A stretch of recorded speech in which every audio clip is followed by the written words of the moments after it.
for his briefing. I now give the floor to Ms. Lisa Doughten. Thank you, Mr. President. 2 years and 13 days have now passed since the full-scale escalation of this war.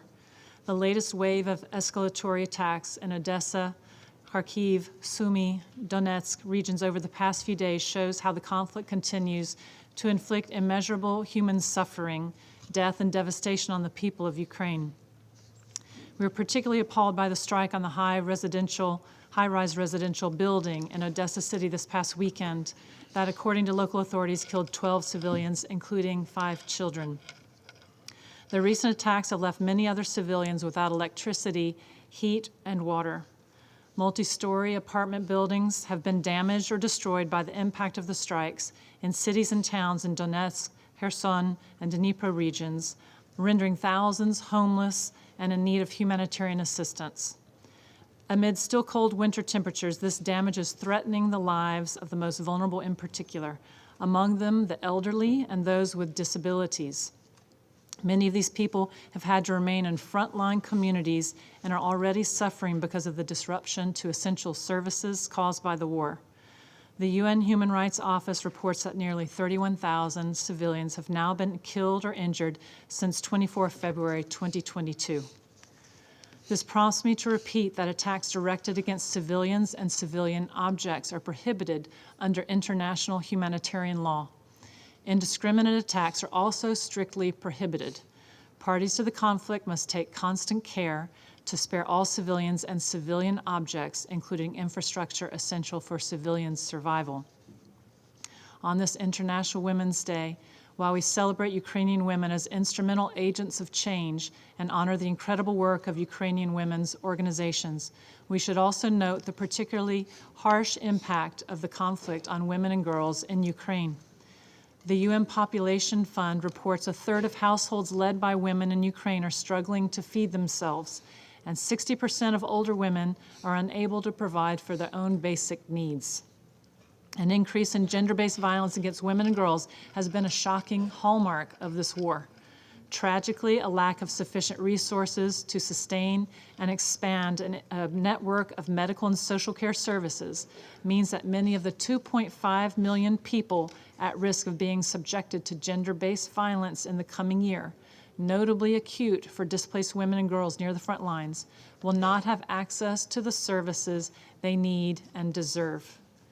Mr. President, the UN and its partners continue to do everything we can to provide humanitarian assistance to millions of people across Ukraine. This is in spite of the ongoing and deteriorating security situation.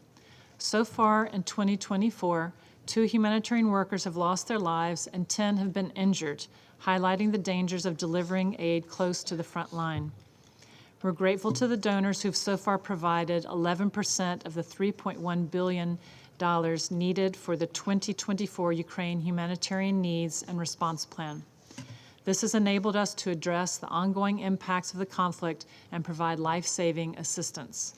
But more financial support is urgently needed to sustain operations. In recent months, humanitarians have provided more than 1.7 million people with some form of direct winter assistance, including winter heating, repair and maintenance of energy and heating systems, and much-needed home repair materials.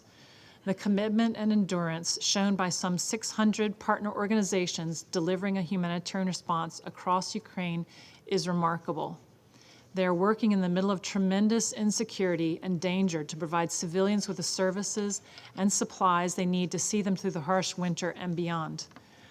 So far in 2024, the UN and its partners have had to adapt their operations to stay and deliver to the people affected by the intensification of fighting along the front line, delivering critical supplies to the nearly 13,000 war-affected residents in the frontline communities through 11 interagency convoys. These convoys are a lifeline. Just last week, 2 much-needed interagency convoys reached communities in Kherson and Donetsk that have been heavily impacted by months of fighting. They delivered portable power stations, hygiene items, and other essential supplies. This interagency support is complemented by numerous deliveries from local organizations and volunteers. But Mr. President, We continue to face significant obstacles to reaching everyone in need. One of the most significant challenges remains the lack of humanitarian access to the parts of Donetska, Khersonska, Luhanska and Zaporizka oblasts occupied by the Russian Federation. As hostilities continue to escalate, we're deeply concerned about the fate of the civilians in these territories whom we're unable to reach at scale. The consequences for an estimated 1.5 million people in need of life-saving assistance are unthinkable, and they are unavoidable. They are avoidable. As we have been stating repeatedly, under international humanitarian law, all parties must allow and facilitate the rapid and unimpeded passage of humanitarian relief for civilians in need, and must ensure that humanitarian personnel have the freedom of movement required for their work. This applies where civilians in need are located in Ukraine. Mr. President, the United Nations and its humanitarian partners remain committed to safeguarding the life and dignity of the people affected by this war for as long as it takes. But it has gone on far too long. It's time to bring the humanitarian catastrophe in Ukraine and the suffering of the Ukrainian people to an end. Thank you, Mr. President. I thank Ms. Doughten for